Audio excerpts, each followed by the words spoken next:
Hey everybody, back with another video. I haven't been filming much lately, haven't had much to share, but I got motivated this past weekend and finally got my Sinistar control panel wired up, thanks to a KLOV member that gave me a specific connector that is now end of life or whatever, so 24 pin 0.62 Molex connector, and I just bit the bullet and wired up both the coin door as well as the control panel, and I have a Sinistar working, which is great because this project has been going on for probably more than 5 years, and the last video I did of it in the basement was like over 2 years ago. But anyway, what this video is about is, as I was putting it back together, which I wasn't filming, I ran into some interesting stuff that I figured I would share. So the first thing is, as you can see on this control panel, the buttons are translucent and they have lights on them and they light up. However, the blue lights don't light up barely at all. So that's something I'm going to look at in this video. And what else? I had done some previous videos on this, and this is currently running version 2 of the Sinistar ROMs. I'll link to a video. Where's my finger at? I'll link to a video up here where I did signature analysis, and I actually burned a set of version 3 ROMs, but I never put them back in. I put the version 2 ROMs on this ROM board, and I ran into a bug, which I will cut into here.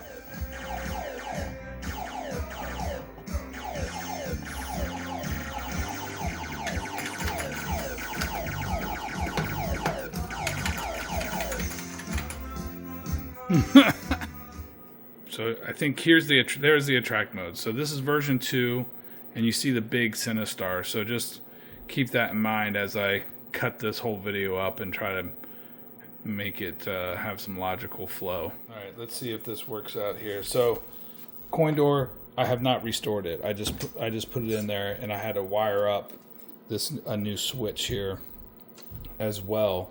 I'll get to that in a second. But basically, one of the other mysteries is there's a slam switch here. It's just a little leaf switch. I don't know if you can actually see it, but these are on backs of a ton of coin doors where if you hit it, usually it'll cause the game to reset.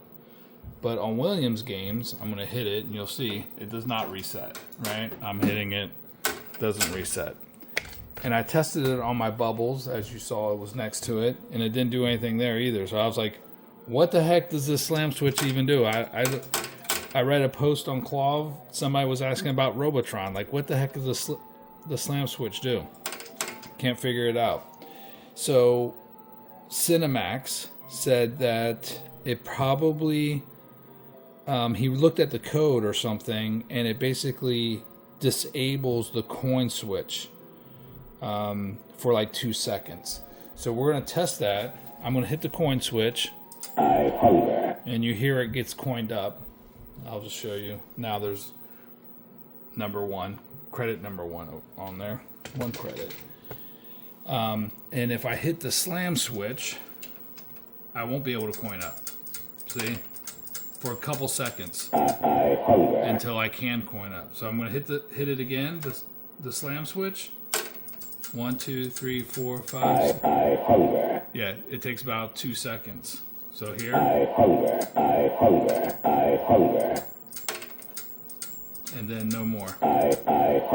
So it pauses the coin switch activation. So I wanted to show that because that was interesting. And thanks Cinemax and I think Brad on KLOV. Is it Brad or Brian? I think it's Brad. That also chimed in on that. So the other issue is right here on this service switch, you have high score reset, you have manual up down, and you have advanced. So if I hit, supposedly I should go into test mode. If I press this in the manual and I press it down, and then I hit this right here, I hit my advanced switch. I got my light on, obviously. there's my advanced switch. I get the menu, left coin slot 1, right coin slot 21 times because I just paid that. So this is the normal bookkeeping stuff. I press advance again. I get the in-game adjustments. And if I press it again, I should go into test mode, but I cannot get it into test mode with either it in the auto up position, which I'll just do again, or in the down position. So I'm going to pull the game out, and because I actually had to repin this connection, I'm going to hook up an ohm meter to my connection there and verify that it's grounded and verify that it's connected back. And I already did that, and it is connected back. So I think I have a problem on the board that we will look at. And while I take the board out, I might as well replace the ROMs and put version 3 in there. So let me go ahead and pull this game out and then do an ohm test, I guess. Continuity test.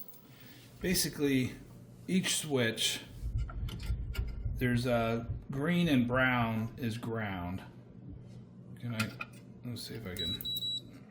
And that'll come to ground to one of the coin switches as well.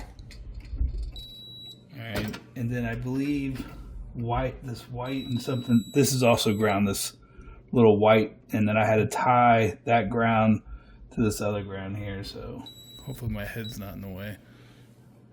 So those are all ground. Hopefully it comes out on camera.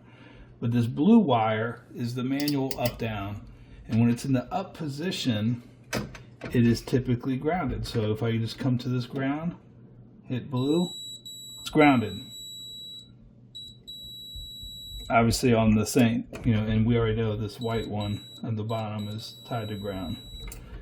But if I press it in, it's open, as you can see there. So what we need to do, so that switch is working correctly. In the up position, it grounds the switch. In the down position, switch is open, and that's exactly how Bubbles is wired up as well. But now we need to connect.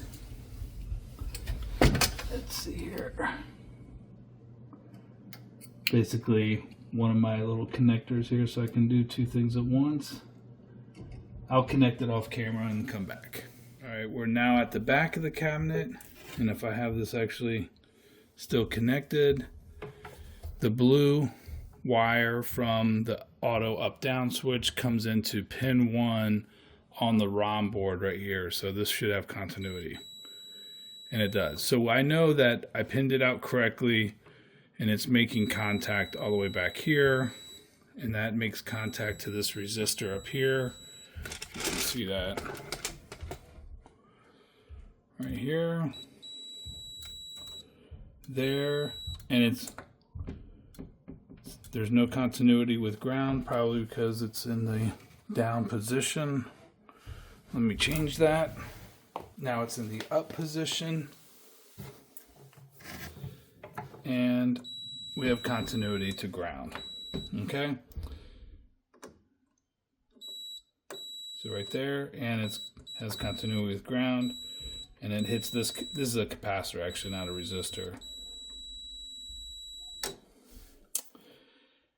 And then it comes into this switch here, and well, obviously it goes through, I think this is like a small inductor right there.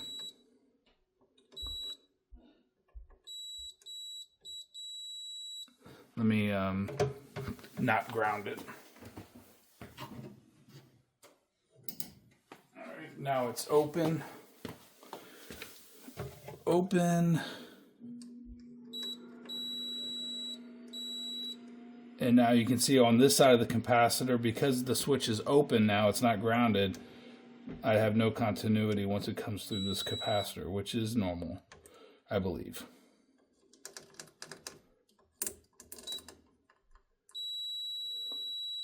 And I guess it comes into this thing. I'm going to check this switch here to see where it comes into. But bottom line is I need to take off this ROM board and replace at least a couple of these ROMs, whichever ones are different, on this ROM board to get it onto version 3 so that I can fix that bug that I showed in the video, hopefully cut it in there, and figure out what the hell's going on and why my switch isn't working. Alright, I have the board at the bench, and I'm not even going to power it up, but I already got it all set up and it powers up fine. Let's look at the schematic real quick, because here is the input, pin 1 of the up-down, auto up, manual down switch is that pin 1. And it comes into this, I think, an inductor here, and then there's these capacitors, and then it comes into this 49, I think, switch. But let's look at the schematic real quick. All right, I'm just free holding this camera here. So here's the auto up, 2J3 pin 1 into the inductor here, and then it connects right here to a pull-up resistor, 4.7K, going to 5 volts, and that line also connects to a capacitor, C26 it looks like, that goes to ground, and that same connection goes over to 7A over here. Pin 3 gets inverted. This is a CMOS hex inverter, 7A, 49, gets inverted on pin 2. So that's what we're looking at for right now, because it's not really much. It's either something's wrong with one of these capacitors, one of the resistors, or this 7A, or something's wrong with the PIA potentially. Let's see if we can work around the camera for this. Brad actually, he gave me the clue. I mean, obviously this is pretty straightforward, but Brad kind of laid it out for me as well, so I'll give him some credit, a little bit of credit, but I would have been able to figure this out. But anyway, pin 1 right here. Let's put it on continuity first, and we'll turn on the light there. Alright, so pin 1. So this is the inductor for pin 1, and I'm just coming to that little spot. Gosh, you probably can't see this. That little spot right there. Continuity there. Continuity there. No continuity, right? So let's go to regular ohm setting. And what I wanted to do, and this is the resistor pack. So if I come from here, I should be able to get to the resistor pack too. 1, 2, 3. Yeah. Pin 3 of the resistor pack. There's continuity there, okay. And what else did I want to check? From here to 5 volts should be 4.7K. So I'll just come in my 5. Let me see, I'll do it this way. Pin 1. 1.964K. Let's check pin 2. Pin 2 is 4.7K almost. Pin 3. Pin 4. Pin 5. Pin 6, pin 7. All of these inputs are reading 4.7K to 5 volts, but not pin 1. So this is my first clue that something is probably wrong, either with the resistor going to 5K or something else on that line. Is bringing the resistance up. If I come from pin 1, let's go to pin 3, we said, is the input. That should be 0 ohms. And it is. If we measure that to ground, 1.9K, how much is pin 2 to ground? 4.7K. All of them are 4.7K going to ground as well. That's interesting. I didn't see that on the schematic, did I?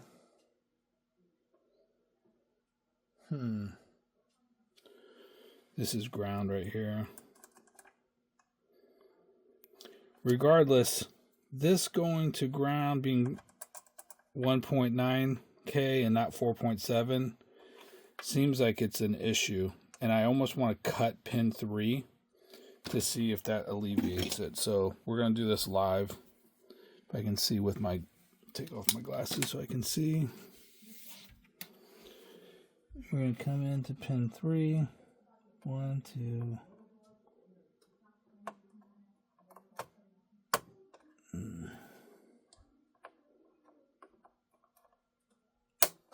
All right, pin 3's cut. And now if I come to that pin to 5 volts, 4.7K. I think this is the problem, is that CMOS switch, I bet, is bad. I didn't even want to test it, you know what I mean? I just know that it was probably shorted, and that's why it was reading different than all the other inputs. So I'm going to swap that out, and we'll see if it's looking better.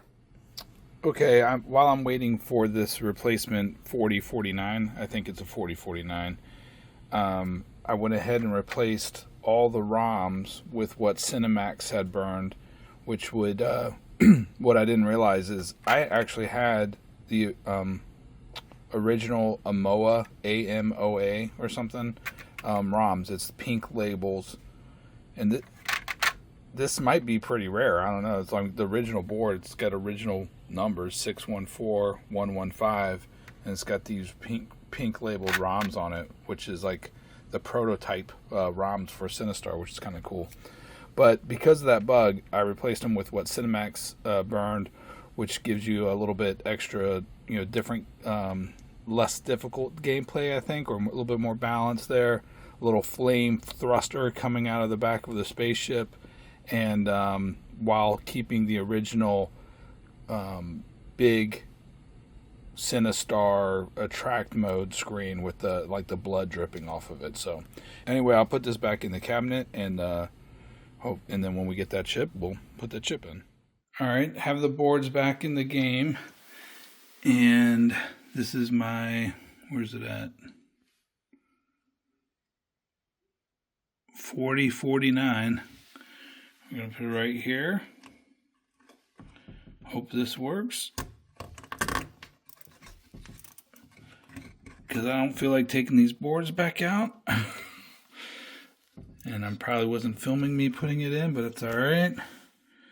Let's power this thing up. Well, we got Sinistar up there. And if I turn on my light, put the manual down, and then press this. There we go. Our test is working.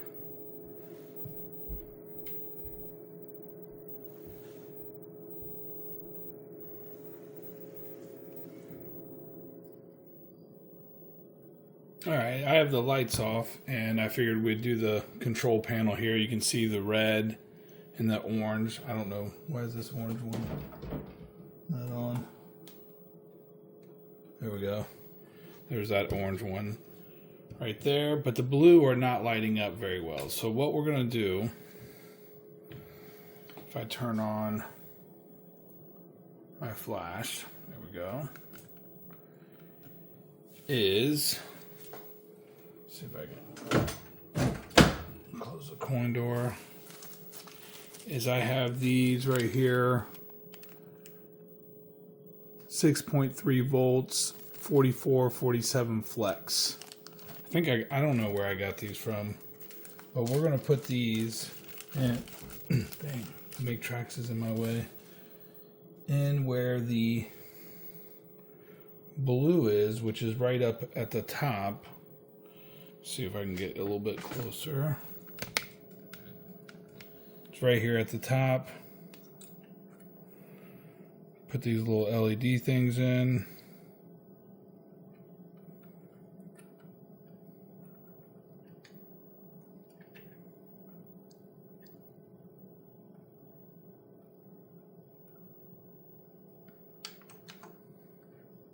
And we want to get it so the button doesn't interfere.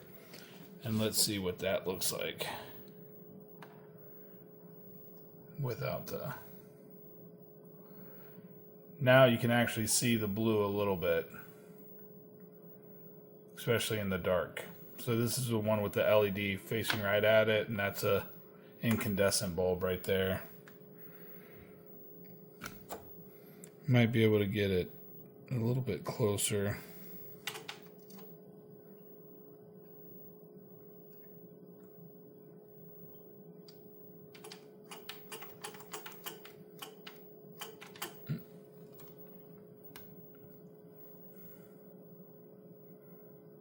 Yeah, it's hard to tell, but definitely much better. You can actually see the blue. So gonna do the other one and then let's come back. Okay, I think I'm gonna wrap up this video just to do the test mode again. I have manual down, and with Cinemax's ROMs that he recoded, he did remove some of the tests, so you only get the like the RAM test, no sound test in that menu, and then you just burn a different sound ROM if you wanted to test it. Let's go ahead and change the price selection. I don't know why it's 7.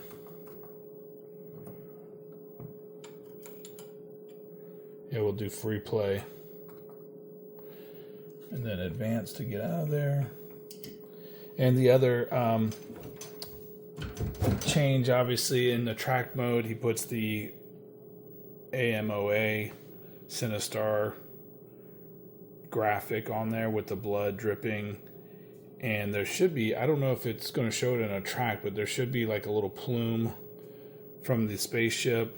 And Brad had a video on this. I'll link to the thread because he showed this as well. And let's see. It's going to be hard for me to play.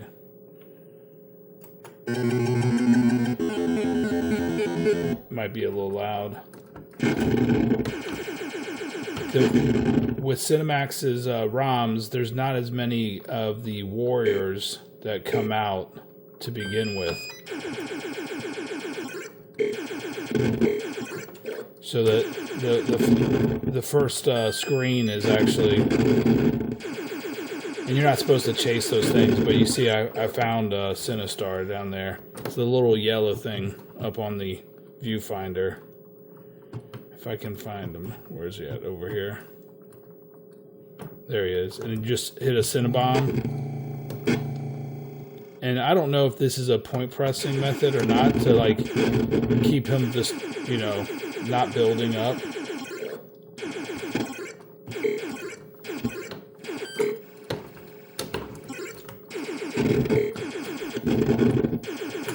You see the little plume there, and you see how this first level is a lot easier without the warriors coming out.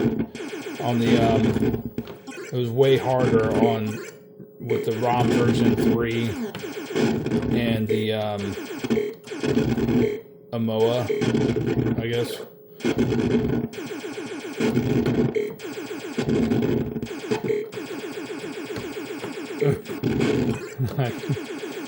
You're definitely not supposed to waste time to chasing those things. And up here shows you how many Cinnabombs you have.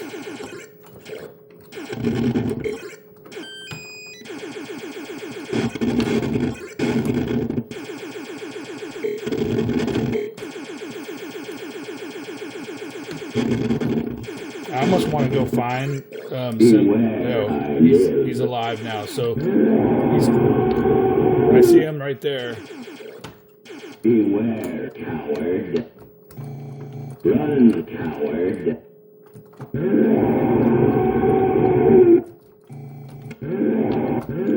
you go. Defeated Sinistar.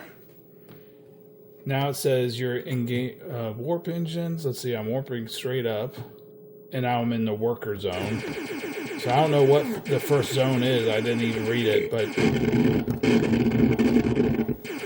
it's a little bit harder. And then by level 3, it's definitely pretty hard, but you can pretty much get through the first 2 levels pretty easily with the new ROM. So thanks Cinemax, thanks Brad.